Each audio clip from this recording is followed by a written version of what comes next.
Hey, what's good, guys? Your man BC Amplified coming at you with an impromptu video. In fact, this is as impromptu as it gets because I wasn't planning on putting anything out until this weekend's SmackDown review because, quite honestly, I wore myself out for Mania week. Leading into WrestleMania, we took no days off. We went full throttle, sometimes 2 vids in a day with a live stream.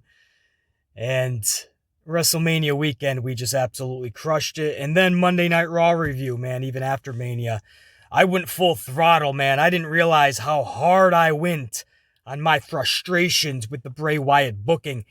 How hard I went on Vince McMahon, I didn't realize until that night when my voice was gone. So we're still kind of reeling from it. So I was going to take several days off until this weekend, but I have to speak on this, man. I'm just learning about this. It's early morning right now, and I'm learning about the events that took place yesterday heading into the evening and another mass cut session by Vince McMahon. Now, it was exactly 1 year to the day last year where Vince McMahon had those major cuts. It was like if you added personnel, suits and ties, talent, everybody combined, it was around 100 people got laid off, fired, furloughed.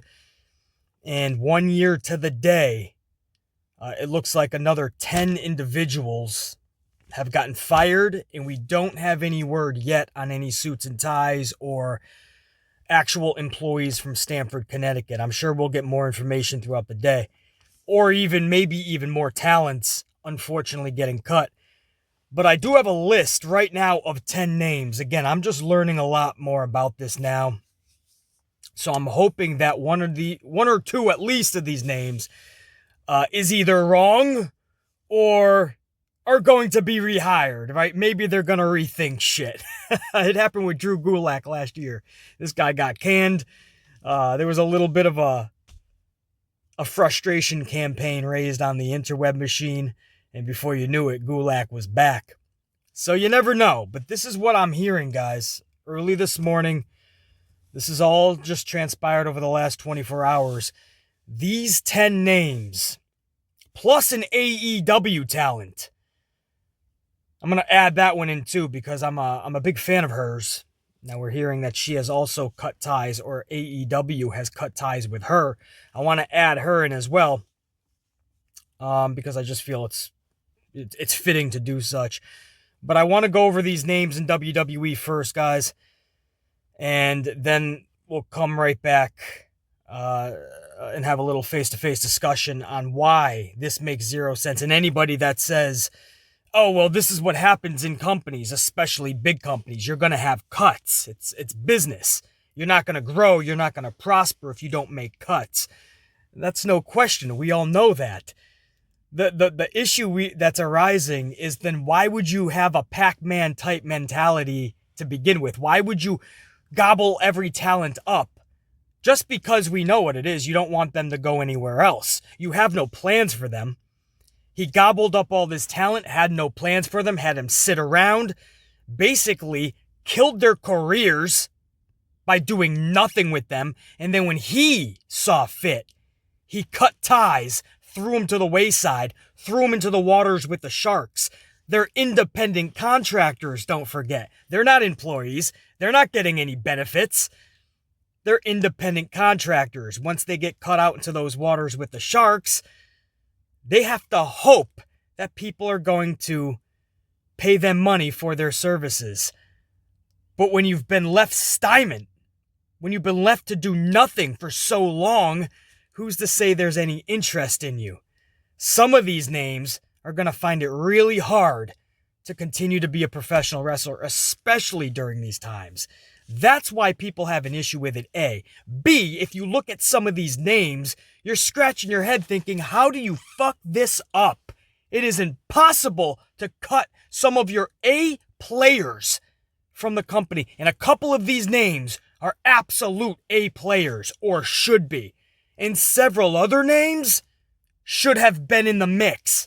You should have had a lot for them, story-wise, character-wise. Put care and effort into them and it was never done. That's why people have an issue with it. When you make these cuts, after you make $1 billion deal after the other, and then you claim that it's because of finances, you're in a jam. You have to make budget cuts. Budget cuts? You just made another $1 billion deal within the last several months with Peacock. All that Saudi Arabia money, that huge Fox deal, another $1.5 billion with Peacock. And you need to make budget cuts. Sounds like there's other things going on within that company that are faulty. Sounds like there's a lot of other gaps that need to be filled in that company, and I don't think releasing 10 talents is going to do shit. Of all the times to make these cuts. These are all the reasons people are frustrated, but you know what, we'll talk about that. First, let me go over these names. Because again, some you may have saw it coming, others you're completely dumbfounded this morning. Let's go over them. One half of the former Heavy Machinery, Tucker, has been released. Now, Tucker and Otis as Heavy Machinery had a promising future in NXT, and then something crazy happened on the main roster. They actually started getting over there too, and it wasn't just Otis. Tucker was the perfect complement to Otis, and that's what made it work. And then Vince did Vince things and separated them for zero reason. Otis went on to collect Money in the Bank, and then Vince McMahon changed his mind, had him drop it to The Miz before he could even try to cash in, and now Otis spends his days in catering with Chad Gable. On the flip side, Tucker finds himself without a job this morning. But don't worry for good old Tuck. He did leave a comment, and he said, and I quote, "Freedom, baby!" Best of luck to good old Tuck. Wesley Blake finds himself in the unemployment line this morning. Wesley Blake is one of those dudes that could not catch a break in WWE, sometimes on his own accord, sometimes through no fault of his own, but this dude could not collect any momentum in WWE. Call it coincidence, call it bad luck, he just couldn't catch a break. And it finally came to a head in yesterday's releases. Speaking of releases, Wesley Blake did release one, and he commented, and I quote, "One door closes, another opens. Thank you all who have helped me along the way. Much love." This is one of those stingers because it just makes zero sense. I can't fathom how anybody would come to this decision other than a personal vendetta against her husband, Nick Aldis. Because Mickie James is still an A player in the game. She can still go 20 plus minutes with anybody on that roster whenever you need to. And whenever you need her, she is dependable. But yet she finds herself in the unemployment line. She finds herself fired, but Nia Jax gets to keep her cozy spot. Tamina Snuka gets to keep her spot. Mandy Rose, Dana Brooke, Lana.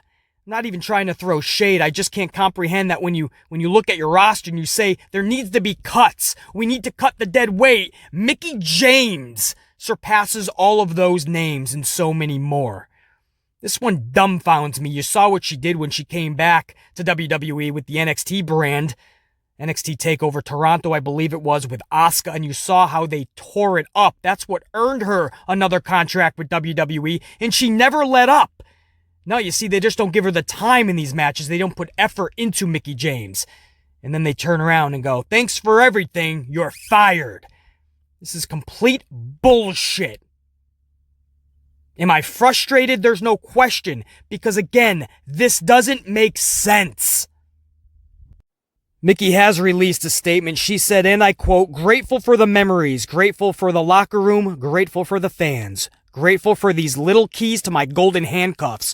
You can never expect others' vision of you to be as big as your own dreams. Thank you, Vince McMahon. Hashtag always blessed and grateful." Well, on behalf of the entire Amplified unit, Mickie James, thank you. You fucking rock. You're one of the best of all time. Much love, and we'll see you soon. This one really sucks. Chelsea Green has been released by WWE. Now, Chelsea is one of those Wrestlers, I was awaiting their comeback from injury because I just knew she was going to rock it. I knew Chelsea Green, because she checks off many boxes. She's actually good at what she does. She keeps getting better and better, and she's got the look. She could have excelled in WWE. She was one good storyline away. That's it. And she's brand new to that main roster.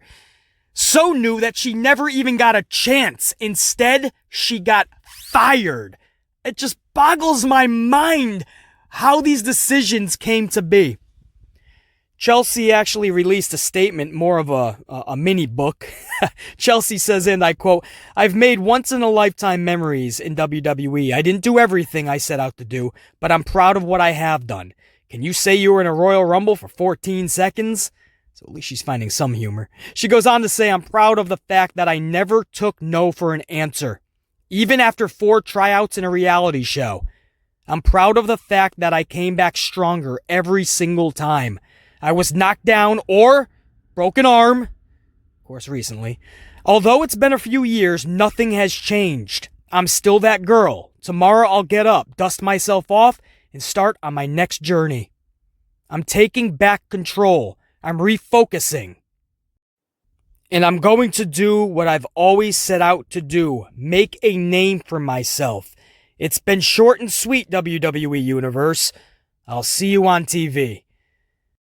Chelsea Green, I know we will, man. Go and rock this business. Show them what they missed out on. The Iconics, Peyton Royce and Billie Kay, have been released by WWE, or should I say formerly the Iconics, because this is another situation like the Heavy Machinery and so many others, where Vince separates them for zero reasoning and without zero plans for them. Billie Kay and Peyton Royce will forever be the Iconics because it clicked. It worked. Whether you found them super annoying, you just wanted them to go away, they brought some type of emotion, which is lost in today's professional wrestlers where everybody looks like the same carbon copy of one another. The Iconics at least stood out. That is like changing the Disney World name. A new company comes in, buys Disney World, and wants to call it Matt Freeman's World, John Stockton's World, Dipshit Dugenheimer's World, Luigi Lugnuts' World. Are you kidding me? You take away the Walt Disney World name and you are left with just a theme park. It is literally not the same. You took away the Iconics. For what reasoning? They clicked. They could work if you just booked them correctly. This is one of those situations. You're going to see a lot of this throughout the day, throughout the week, and going forward. Oh, let's not act like losing the Iconics is a big deal. Alls we did was trash them. And the truth is, a lot of people did. They just trashed the Iconics. But don't bring that to BC, because if you faithfully watch this channel, you know I have always been in their corner. I have always been a fan of the Iconics, through much chagrin of my own unit. But I always knew they had something to offer. They just need to be booked properly. They don't need to be winning tag titles at WrestleMania. That's not how you book them. If they're super annoying, if they are the heel of heels, and they cheat nonstop, run that shit full throttle. Go with it.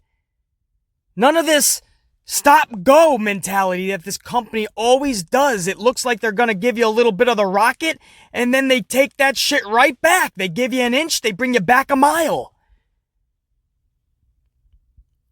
The Iconics had a real shot, and they were just booked miserably, to the point where half the audience, not just being fickle and fair weather, which most of the times they are, but in their defense, there was no reason for them to give a shit.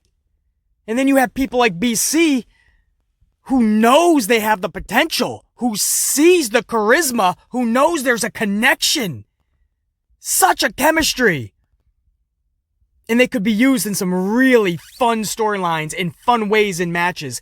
And again, you just watch every week them being handled miserably. And you just want to do something, but you can't. It is like literally watching a train going off the track, seeing it way ahead of time. From a mile away, you could see it starting to come off the track. One train car after another. And you just can't do anything about it, man, until it's just too late. and they make a drastic decision like separating them, and then just a few months later, giving them their release papers. I just, what the fuck? How do you fuck up the Iconics? Again, for most people, maybe this is not a big deal. BC has always been a fan for many reasons, and I've discussed them over the months and even years on this very channel. So, you guys know this one really just befuddles me, but it shouldn't with this fucking company. Billie Kay left a long statement. I would check that out on her social. Very emotional. And Peyton Royce did not comment as of the recording of this vid. Iconics, stay iconic! We love you. This is the one that really shook the wrestling world, man. Samoa Joe. This is really opening a lot of people's eyes, actually. I'm starting to see Sports Illustrated stories on this. I mean, this is finally allowing the people that look at BC and people like BC Amplified and say, oh, we're so negative toward the company and we never cut them slack and we're always saying they're making bad decisions. This opened up even those fans' eyes because now people see, they're like, how do you... Wait, what?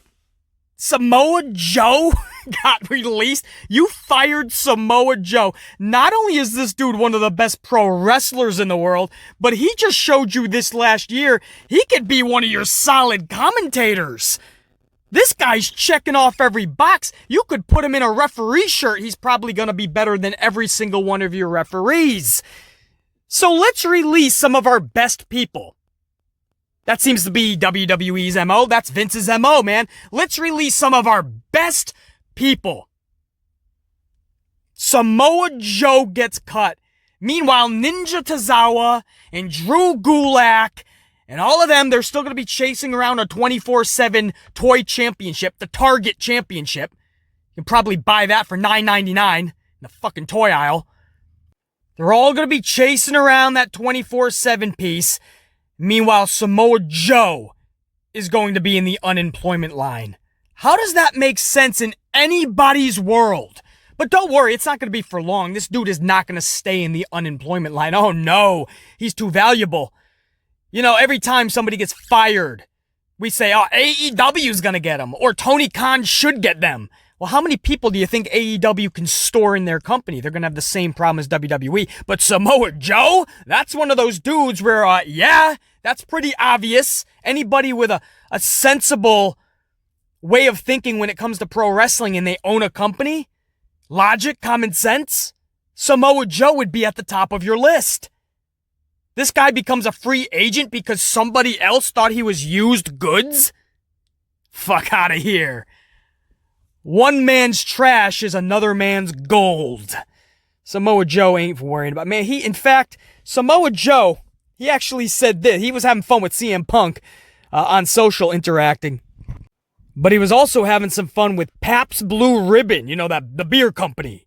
Jokingly sent out a post on social and Pabst Blue Ribbon said, "We have signed Samoa Joe." So Joe commented back, and I quote, "No snitching, trying to work out this 90 days. Mad props to Pabst Blue Ribbon for having some fun with that shit. And then they went on too. They're like, and Chelsea Green, and Mickie James. So, that was pretty fun, man. And of course, Joe was talking about the 90 days. All of these individuals have a 90-day no-compete clause. So could you imagine signing a contract, having a deal with your company, making a deal with somebody, and then them saying, oh, we take it back, you're fired, and by the way, you can't even do anything about it for 90 days. You cannot go anywhere else, you cannot pass go, you cannot collect $200. Sounds pretty shitty, doesn't it? I know, trust me, but that's what these individuals have to do. They sign a contract, they make a deal, word is bond, Vince breaks it, and then says you can't do anything about it. So, Samoa Joe, man, he'll be just fine. It's just dumbfounding. This guy stands around in a fucking poncho at WrestleMania. Possible lightning could strike him at any fucking time, and he's like, hey, company man, I got you, Vince. And then Vince is like, thanks, buddy, I got you too. You're fired. The fuck? So what would BC Amplified say to Samoa Joe this morning? Keep your head up and keep whooping that ass. Samoa Joe is one of those dudes that does not need validation from the old bastard in Stamford, Connecticut. Thank you, Samoa Joe, for the years that you have entertained us and for the years you have put into this business. Way before WWE and NXT, you made that place so much fun. And WWE was up and down, but you always gave it your all, and you were always one of the best. Thank you, bro. The following individuals have been released by WWE, but they have not released any type of a statement on their behalf, at least not at the recording of this video. Bo Dallas is no longer with WWE. That, of course, the brother of Bray Wyatt, son of IRS. A lot of people forgot he was even on the roster. This is a shame because he was actually a big deal in NXT. I believe their first ever champion, and he was being groomed for something big on the main roster. It just never came to fruition. On top of that, I feel that WWE dropped the ball on a potential Bray Wyatt, Bo Dallas, not just match, but storyline. That could have been really cool. We wish Bo Dallas nothing but the best going forward. Mojo Rawley, man. This is one of those dudes where you just saw this coming, man. If you're doing a round of cuts, you know, it's unfortunate because the guy brought a lot to the table. He was getting better in the ring. He had he was hyped. That's who he was. He could definitely energize a crowd. The problem was he couldn't connect with that crowd. Just bringing energy isn't going to do the trick. We wish Mojo nothing but the best. And also, this one was a shocker to BC, man. Kalisto, we are hearing. Now, I want to get more word on this and make sure this is all accurate, but it looks like Kalisto has been released by WWE. Maybe Vince knew he just signed his contract with Rey Mysterio for another couple years, and he doesn't need another Rey Mysterio. And that's, you know, in Vince McMahon's eyes, that's how he always saw Kalisto. Kalisto is so damn good. That's why this sucks, man. But again, it all comes back to booking. He's got all the talent, but unless he's in a good storyline that captivates the audience, which means you have to put the time and the energy and the care into him, unless you're doing that, then you're just going to parade him out there every week in a redundant tag match with the Lucha Summer College House Party. It's not needed, and that'll never connect with an audience. I kind of feel bad for him. I feel he was always in the shadow of Rey Mysterio. We wish Kalisto nothing but the best. Not connected to the WWE cuts is Evelish from AEW. Now, I'm not sure she was on a long-term contract with AEW anyway, but there was definitely a deal between them, and now it looks like that is no more. It looks like AEW has cut ties with Evelish, and Evelish is saying it's because she spoke out about Thunder Rosa and how she was pretty much dogging her in the locker room. And then I believe Evelish also went on to make a statement that Thunder Rosa did some stuff to get to the top in certain companies. So Evelish is not happy with Thunder Rosa, and we know this. You guys remember the match they had in AEW? I think it was Evelish. It was either her first or one of her first matches. Thunder Rosa, too. It was when they first got over to AEW. They had a match with one another, and they just refused to sell for one another, and it looked bad. It was, I could have easily seen AEW firing them, and it would have been justified. And I love Evelish. Big time. Love Evelish for what she has done outside of the big promotions. Her work that she has accumulated outside of these big companies is why I love Evelish. But man, that match was that's something you cannot do on live television. And her and Thunder Rosa, man, that was really bad. And it seems like that has not stopped. And because of that, Evelish and AEW have indeed parted ways. But I'll tell you guys what's really cool, man. The locker room is not holding back their frustration and how they feel. They're letting that company know exactly what's on their mind.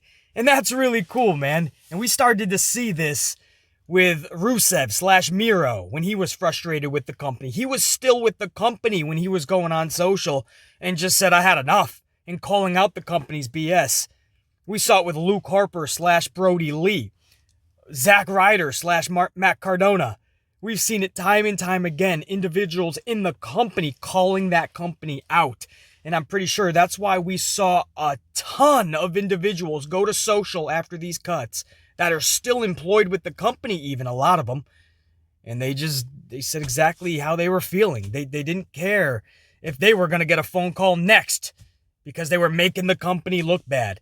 I bet you a lot of them, not that they want to lose their job, but a lot of them subconsciously, there's a piece of them that if they got that phone call, they would have felt free. They would have gotten the shackles off.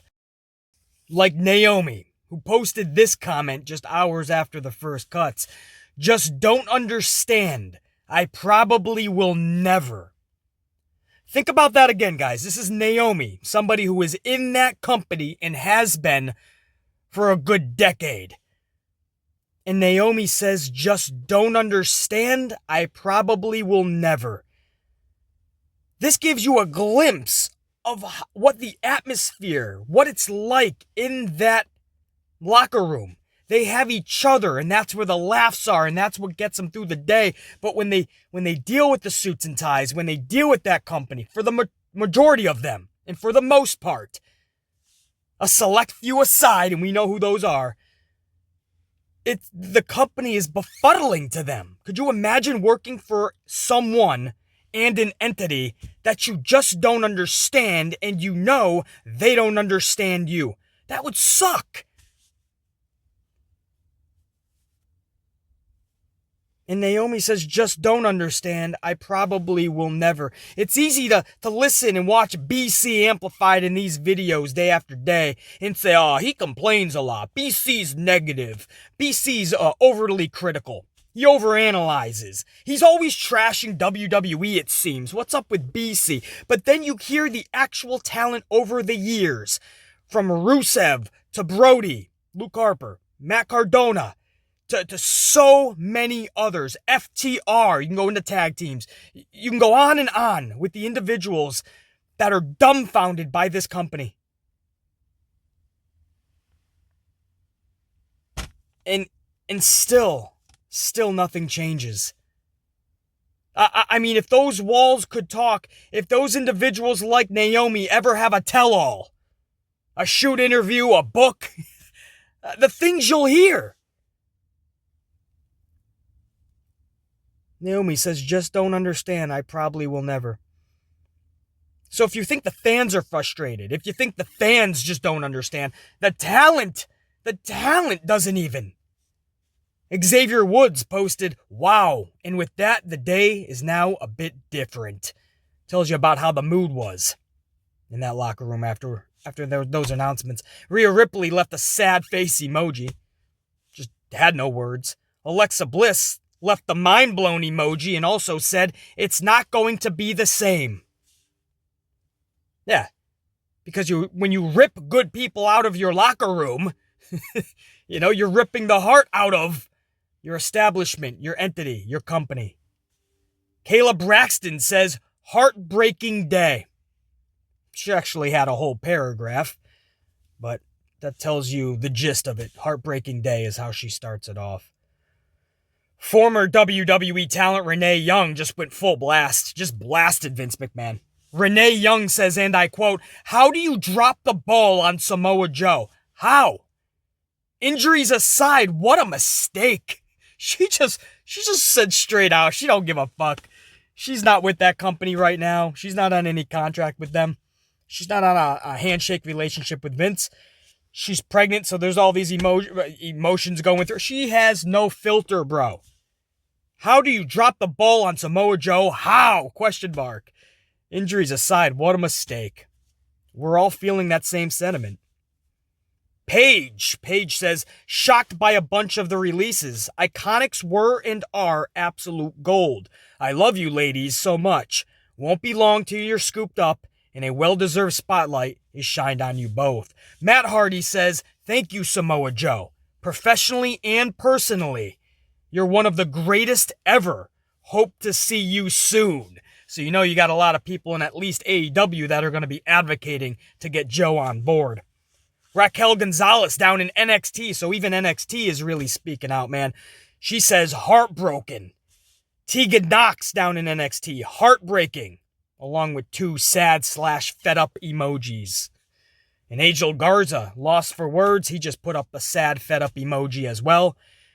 And these are just some of the ones that were sent to BC, man. I don't even know the countless amount of other individuals in the pro wrestling world that have sent out sentiments. I know I saw a statement from from Mick Foley. He just sent something out too. Everybody, man. It's you just I don't know, man. You know what I mean? You cuts is one thing. The timing of the cuts is just befuddling. The reasoning that why would you sign them in the first place if you're not going to do anything with them is befuddling. And then just some of the actual talents you could do so much with.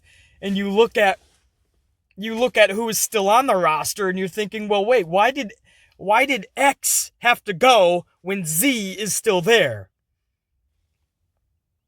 I'll just never...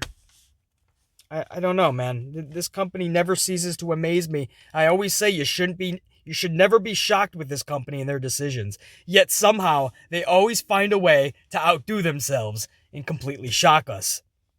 And I wish I could say it was in a good way. But to all those talents, man, hopefully they get back on their feet. You know, life will punch you right in the face at times, man. Many times. If you're BC, a million times. You gotta keep rocking, get amplified, come back better than ever. I know those seem like easier said than done words, but you actually can do it. You gotta have the willpower, the fight, the badassery, the amplification, and you will actually be better than ever. And you could come back and dominate. You saw that with Drew McIntyre. This guy got cut, said, we got nothing for you. You just ain't cutting it, kid. And in Jinder Mahal, the same thing. They came back looking jacked, looking stacked, amplified, and they ended up becoming world champions. So it could happen, man. They could find their way back. Now they have to ask themselves, do we want to come back? Is this a company we truly want to work for, man? AEW just pulled in a 1.2 rating. That's huge, man. With no opposition from NXT, they pulled in just over a 1.2. Now, you guys realize the average for WWE's Raw lately has been around 1.7. They even dipped into 1.6 a couple of times. So you take that 1.7, you take the New Kids on the Block, which is a 1.2. Guys, you're only 500,000-ish if you want to go viewer capacity. You're a 500,000 away from smashing WWE right where it counts the most, viewership. Hey, we're on the same level as you, mother. We're no longer taking on NXT. They're on Tuesday, we're on Wednesday, we're doing our own thing. But if you want to talk ratings, Vince, we're now equal with you. They're literally, if they were to keep this up, 1.2, 1.3, maybe 1.4, they're then knocking on the door of Vince McMahon. I don't want to get ahead of myself, and we're not going to. But a 1.2 on their first week, unopposed. WWE's highest Raw rating is a 1.7. You gotta believe, man, that if they could keep this up storyline-wise, get their company... I mean, there's a lot of holes in AEW right now they have to fix. They have to clean up. They got off track a little bit in a lot of areas. If they can clean that up, get back on track, they could be knocking on Vince's door. And then there's a lot more... It becomes a lot more even playing field. WWE is not the only... the only place in town where you can make a name for yourself. But on the flip side, AEW cannot just gobble up all of these talents, guys. I know it. Every time this happens, we say, oh, AEW, perfect fit, or AEW has to pick up this person, right? And then we start fucking, what do you call it? I haven't been on social in a long time, but what do you call them? Adding them. You at Tony Khan, and you're like, Tony Khan, this person has to be signed. Like Tony Khan needs to listen to you. No, you cannot possibly, because then AEW is going to be in the same position that WWE found themselves in. By gobbling up all this talent with only a limited amount of TV time, there's only so much you can do. They're going to be sitting at catering A, or they're going to be thrusted into multi-man schmazzes, or one after the other nonsensical run-in spots. Just to fill the card, we're going to be seeing battle royals, 10-man tags, and non-stop run-ins. We've seen it. We've already kind of saw it in AEW. They have so much talent. AEW right now, do you guys realize, could cut about 10 people themselves?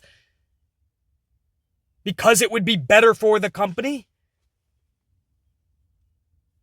Saying, man. But... That's where we're at. I don't know. I can rant on this another fucking 7 hours and it still would not make sense to me.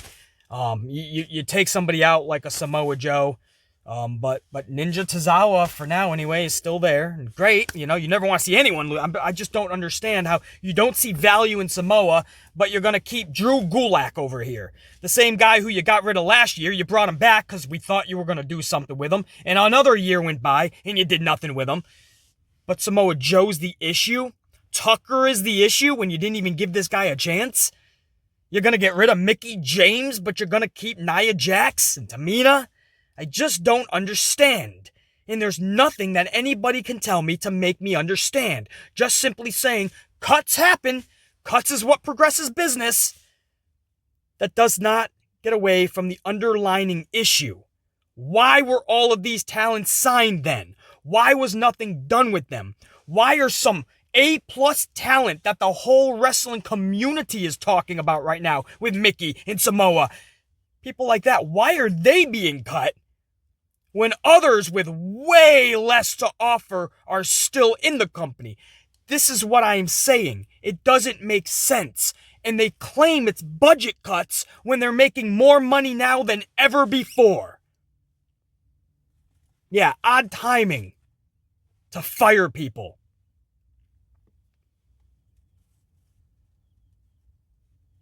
When everything you ask them to do, Samoa Joe has a fucking poncho on. Samoa Joe is wearing a poncho for you. WrestleMania when you were in a rain delay, possible lightning, but he's out there doing his job.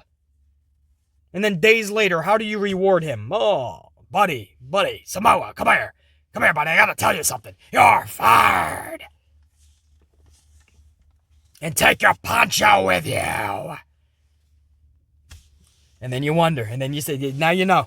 Next time you want to say, BC, man, you trash the company too much. No, I don't. I want to praise the company. I want to talk all the positives, trust me. And I do whenever I do see them or come across a positive. Unfortunately, it's few and far in between. But now you know why, man. When you make stupid, nonsensical decisions, be prepared for raw, blunt feedback. Be prepared for that type of an uproar. Be prepared for the entire wrestling community to go, what? How? Samoa Joe? Mickie is the problem in the women? Mickie James is who you're cutting? Mandy Rose is like, sorry, babe. Dana Brooke is like, sorry, honey. Lana's like, shit happens. Lana is like, shit happens. Nia and Tamina are over there waving. Mickey's the problem. Samoa Joe is the issue, guys. Now we know. Gotcha. Amplified, man. I'll see you this weekend, guys, for the SmackDown review and reaction. Got a little amped in that video, man. The frustration started the show, obviously, but I got to keep it a little under wraps for the SmackDown review. Got to get the voice fully back, man. WrestleMania, what a week. Thank you guys again for all that, man. What a time we had. What a week on the channel, man. What a 2 weeks on the channel. We went full throttle. BC lost his damn voice.